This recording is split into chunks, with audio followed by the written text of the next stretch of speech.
বিয়ের সিজন শুরু, তার সাথে সাথে আবারও নেমন্তন্নের পালা শুরু। তো এই যে মেহেন্দি পরে নিয়েছি, দেখতেই পাচ্ছ, আগের দিন বিয়ে ছিল আর আজ হলো বৌভাত। তো এখানে সকালবেলা চা আর বিস্কুটের সাথে ভাই চলে আসলো গাড়ি নিয়ে খেলতে, সেগুলো নিয়েই খেলছিল। আমি বললাম একটু দেখাতো, এখানে একটা নীল গাড়ি ছিল, এখানে একটা সাদা গাড়ি, এখানে একটা হলুদ গাড়ি। সব থেকে কিন্তু ওর প্রিয় এই হলুদ গাড়িটা, কারণ অনেক ভারী আর অনেক ওয়েট, ওই জন্যই ওটা ওর ভালো লাগে। তারপরে একটু যেহেতু বিয়ে বাড়ি যাবো, তো একটুখানি তো রেডি হতেই হবে না, তাই মাথায় একটুখানি ডিম লাগিয়ে দিলাম খুশকি হওয়ার জন্য। প্রচণ্ড পরিমাণে খুশকি হয়ে গেছে। দুপুরবেলা বেরিয়ে পড়েছিলাম একটুখানি জামা কিনতে।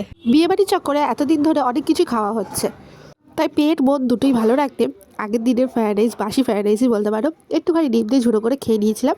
আর জন্মদিন ছিল যেহেতু, তাই বাটিতে করে কেকও রেখেছিলাম। তো সেই কেকটা খেয়ে নিলাম। আর চকলেট কেক খেতে তো আবার খুব ভালো লাগে, স্পেশালি চকলেট কেক আমার প্রিয়, খুবই প্রিয়।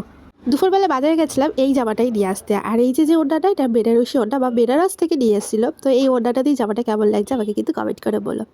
আর এটা হলো বিয়েবাড়ি, এই বিয়েবাড়িটাতেই আজকে আমাদের নেমন্তন্ন ছিল, মানে রিসেপশন ছিল আমার কাকার।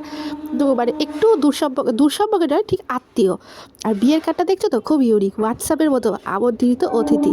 তো তোমরা একটু পজ করে দেখে নিও। আর কাকার নাম হলো ভাস্কর আর কাকিমার নাম হলো অনিতা। তো তোমরা পজ করে দেখে নিও কী কী ছিল মেনুতে।